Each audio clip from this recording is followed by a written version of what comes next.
When I decided that I'm going to do this, some friends came up to me obviously saying that you need to think twice about this. Truth be told, I'm not even a brewer myself. Plenty of naysayers around me saying that it's a crazy dream, but the sheer passion I have gives me the motivation and the desire to want to do this. And if it's not me, who else is going to do it? Yeah, this sounds a bit like an ad. We started the General Brewing Co. 3 years ago. I'm known to a lot of people. Singapore has a very vibrant local home brewing scene. It's been a 3-year journey together with them in making some of the best beer that you're going to taste in Singapore. Okay, right now we are milling the grains, which is the first step of our brew day. So grains are actually old and they have husks on them. So when milling, we actually break up the husks for us to access the inside starches and enzymes, where we need to break it up to access all the flavors inside. We usually go through about anywhere from 100 kg to 150 kg of grains per brew day, and this will take us about half an hour to mill.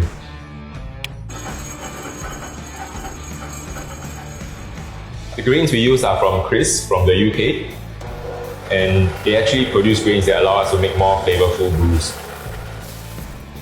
So the first brewmaster that I worked with gave me great advice saying being a brewer is being 70% a maid, 20% brewer, and then 10% mechanic.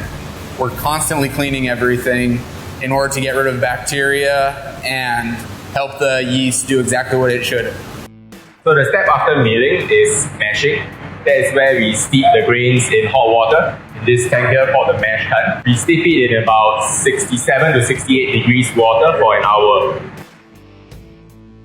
So at this temperature, the enzymes that are naturally present in the grains are activated, and the enzymes actually convert the starches into sugar, and it also extracts all the malt flavor from the grains. As we add the grains into the hot water, they actually tend to clump up, just like how flour clumps up when you add it to water. So we actually stir it up to ensure that everything disperses and is homogeneous. This usually takes about 10 minutes, but it can take longer if you are using a lot of grains. Craft beer is about the pursuit of excellence. What we want to do is also to build a legacy for the industry. We want to make sure that the next generation of home brewers will build on what we have done, representing Singapore well, and obviously bring our beers beyond the shores of Singapore.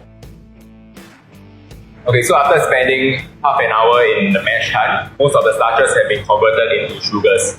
So now the liquid is actually called wort. Alright, so right now we're recirculating the wort. You can see inside here, there's all these particles of proteins and crushed up wheat malt and barley malt that are coming off, the very fine particles.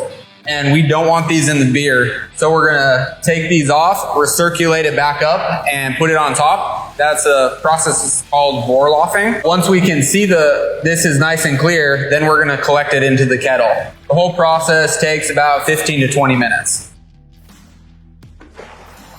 My favorite part of the brew day will probably be adding hops into the kettle, because that's when you get all the hop aroma just coming out and filling the whole brewery. Hops are actually a plant, but what we use are actually the cones, the flowers.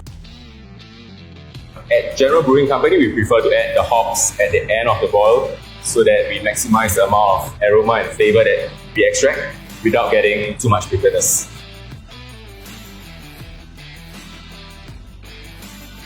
So after 2 weeks of fermentation, the yeast has done all of its job. It's converted the sugars into alcohol. So now it's time to take the beer off the yeast and any dry hops that we added. So we'll transfer the beer from the fermenting tank into the bright tank, which is a bit more flatter at the bottom.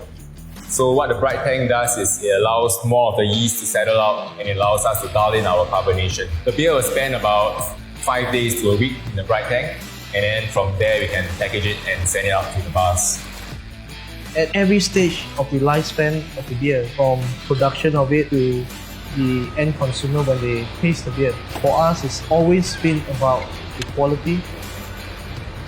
We exist to celebrate the passion of the people behind the craft, and beer is soulless without the people behind them.